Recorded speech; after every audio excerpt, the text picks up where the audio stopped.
कि जब देश में पिछले 10-11 साल से माहौल बना हुआ है कि हर चीज़ में नेहरू ज़िम्मेदार, तो एक्स पर आपके डीपी में नेहरू कहाँ से हैं? क्यों हैं? वो अपने आप में एक टिप्पणी है। नेहरू बनने के लिए बहुत बहुत वो चाहिए।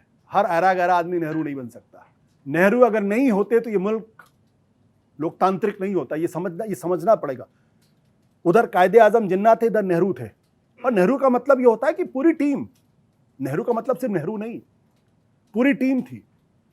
हम अगर लोकतांत्रिक आज की तारीख में है तो उसमें नेहरू उस टीम का नेतृत्व कर रहे थे। उनमें सरदार पटेल भी थे और उनमें तमाम एक लेगेसी, लंबी चौड़ी लिस्ट थी उसमें, जिसमें बाबा साहब अम्बेडकर थे, श्यामा प्रसाद मुखर्जी, सबका योगदान था। तो जब सबसे बड़ा नेता ये होता है जो एक ऐसी टीम खड़ी कर सके जो नैसर्गिक प्रतिभा से भरी हो। इससे कोई फर्क नहीं पड़ता कि आप यहां के हैं या वहां के हैं। नेहरू की सोच थी कि उन्होंने ऐसे तमाम साइंस, जो सैटेलाइट के लिए या तमाम चीजों के लिए जो बड़े बड़े संगठन बनाए, एम्स बनाए, जैसे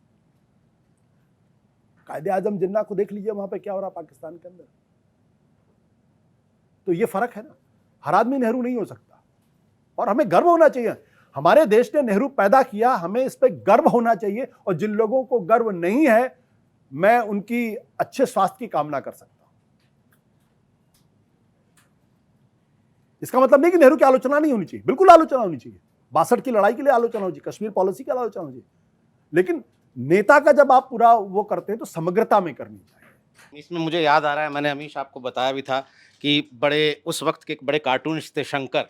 तो शंकर नेहरू पे बहुत ज़्यादा कार्टून बनाया करते थे और किसी ने कहा कि नेहरू इससे नाराज़ हो जाएंगे। शंकर ने कार्टून बनाने बंद किए और नेहरू ने मंच से कहा, डोंट स्पेयर मी शंकर।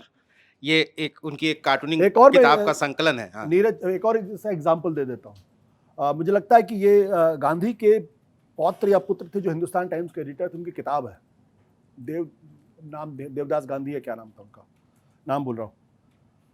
तो उन्होंने वो एक कॉलम लिखते थे हिंदुस्तान टाइम्स में, संडे को आता था वो कॉलम, संडे या सैटरडे को आता था।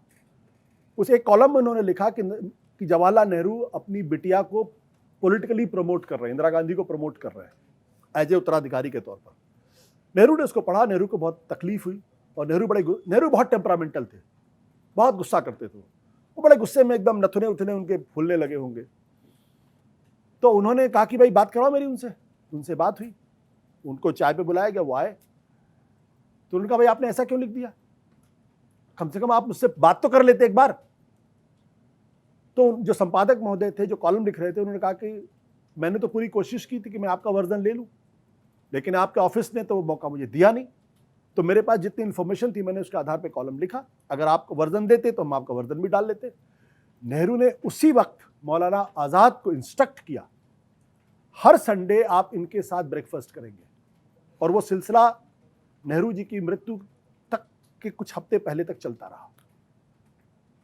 ये व्यक्तित्व था नेहरू का। आज तो आप एक सवाल पूछ लीजिए तो भगवान जाने क्या हो जाए।